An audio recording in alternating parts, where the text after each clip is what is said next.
दोस्तों, आज की कहानी है ननद जी पापा जी तो सादी रोटी खाएंगे। दोस्तों, कहानी शुरू करने से पहले अगर हमारे चैनल को सब्सक्राइब नहीं किया हो तो कर लीजिए ताकि आपके पास पहुंचे हर रोज नया वीडियो। मोनिका के मायके से पूजा का न्योता आया था। मोनिका की शादी को 2 महीने हुए थे और पूरा परिवार पहली बार उसके मायके जा रहा था। मोनिका दिल की बहुत साफ और भोली लड़की थी। मोनिका के मन में बहुत उत्सुकता था पहली बार मायके जाने की, और साथ एक अनजाना सा डर भी था, शायद इस बात का एक कि उसके ससुराल वाले मायके वालों के सामने कैसे पेश आएंगे और कहीं कोई कमी ना निकाल दे उनकी मेहमान नवाजी में। सब तैयार होकर गाड़ी में बैठ गए। मोनिका ने कहना साया कुछ मिठाइयाँ या फल लेते हुए चलते हैं भेंट में देने के लिए, लेकिन सोचा उसका कहना कहीं सास को बुरा न लगे। वह खुद ही समझदार है, उन्हें ये सब औपचारिकता अच्छे से पता होगी। लेकिन गाड़ी सीधे मोनिका के मायके जाकर ही रुकी। वहां पहुंचती मोनिका के माता पिता ने बहुत अच्छे से स्वागत किया। पूजा की विधि चालू हो गई थी और सब जमीन पर बीसी दरी में आकर बैठ गए। लेकिन मोनिका के पास ससुर बड़ी ठाठ से सोफे कर बैठ कर कथा सुनने लगे। पंडित पुरोहित कहते हैं कि जब भगवान का पूजा स्थान जमीन पर हो तो लोगों को भी जमीन पर बैठकर कथा सुननी चाहिए। लेकिन हमारे समाज में समधी संबंध तो भगवान से भी बढ़कर होते, उन्हें क्या कहा जा सकता है।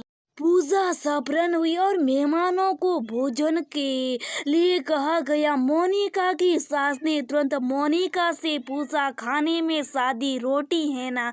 तुम्हें तो पता है कि तुम्हारे ससुर जी को शुगर है तो चावल नहीं खाते और तेल से भी परहेज करते। मोनिका ने कहा, माँ जी रोटी तो नहीं बनवाइए, मम्मी ने चावल और पूरियाँ हैं खाने में। मोनिका की सास ने कहा तो तुरंत 4-5 रोटियां बनवा लो या तुम खुद जाके बना दो, वरना तुम्हारी ससुर जी खाना नहीं खाएंगे। ये बातें सुन मोनिका ने सास को टोकना चाहा, लेकिन माँ ने रोक लिया।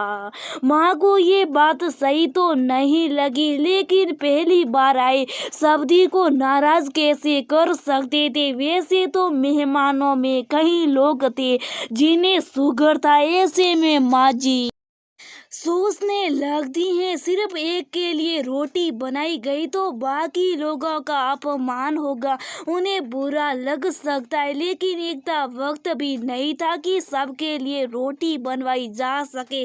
मोनिका ने तुरंत ससुर जी के लिए रोटियां बना ली। इधर सास की नजर ससुर जी की थाली में बनी हुई थी कि उनको रोटी दी जा रही है कि नहीं। मोनिका को ये बात बहुत गलत लगती है, लेकिन सोचती है कि शायद ससुर जी अपनी सेहत को लेकर बहुत सख्त हैं, इसलिए चुप रह जाती है। कुछ दिनों बाद मोनिका के नंदोई के प्रमोशन होने की खुशी में ननद कविता के घर से सारे परिवार को खाने पर आने का न्योता आता है। सारा परिवार खुशी खुशी बेटी के घर जाने को तैयार हो जाती है। गाड़ी में भर के बेटी के ससुराल वालों के लिए गिफ्ट और मिठाइयाँ रखवाई जाती है। ये सब देख मोनिका को कुछ दिन पहले की बात याद आती और सोचने लगती है, मेरे माता पिता भी तो समधी हैं।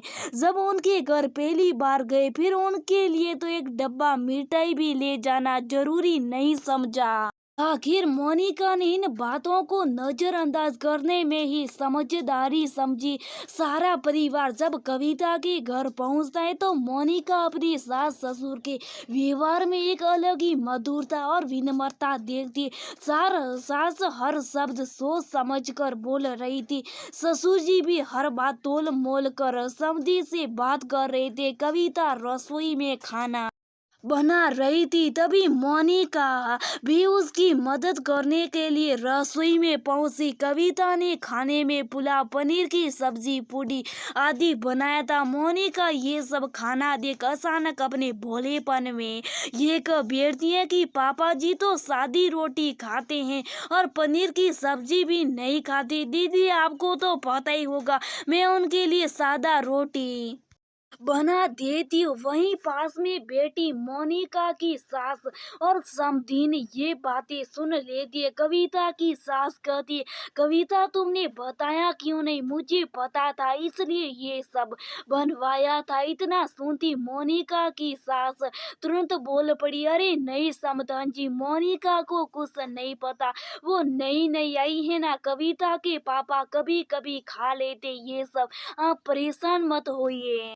इतना कहकर मोनिका की सासू जी हाथ पकड़कर कमरे में ले जाती है और कहती है, थोड़ा तो सोच समझ के बोला करो, ये बेटी का ससुराल है, अगर उन्हें बुरा लग जाता तो। मोनिका सास की आंख से आंख मिलाकर कहती है, तो क्या मेरे माता पिता को बुरा नहीं लग सकता है? कुछ दिन पहले जब हम मेरे मायके गए थे तब आपने इतने मेहमानों के बीच मुझ से रोटी बनवाई थी। ये कहकर कि ससुर जी पूड़ी नहीं खाएंगे, वे रोटी खाते। आज अचानक ससुर जी का शुगर और तेल से परहेज खत्म हो गया। और तो और जिस पनीर को उन्होंने कभी हाथ नहीं लगाया आज कैसे खा लेंगे? अगर बेटी के ससुराल वालों को बुरा ना लगे सोचकर जो परोसा जा रहा है वो खाना खाने को तैयार है तो मेरे मायके में परोसे गए खाने का मान रखने के लिए दो कौर नहीं खा सकते थे। समझी तो मेरे माता पिता भी हैं आपके, फिर ये कैसा फर्क है? सिर्फ इसलिए कि वो लड़की के माता पिता, आप भी तो बेटी के माता पिता हैं। क्या आपको अच्छा लगेगा जब आपकी बेटी के ससुराल वाले ऐसा करेंगे? मोनिका की सास के पास कोई जवाब नहीं होता। अक्सर ऐसा होता है, बहू के माता पिता को वो सम्मान नहीं दिया जाता जो बेटी के ससुराल वालों को दिया जाता है। आखिर दोनों तो समझिए, दोनों से रिश्ता तो वही है, फिर दोनों को समान नजर से क्यों नहीं देखा जाता? बहू के मायके वालों को अपने से नीचे और बेटी के ससुराल वालों को ऊपर रखना क्या सही है? क्या दोनों को समान समान नहीं मिलना चाहिए?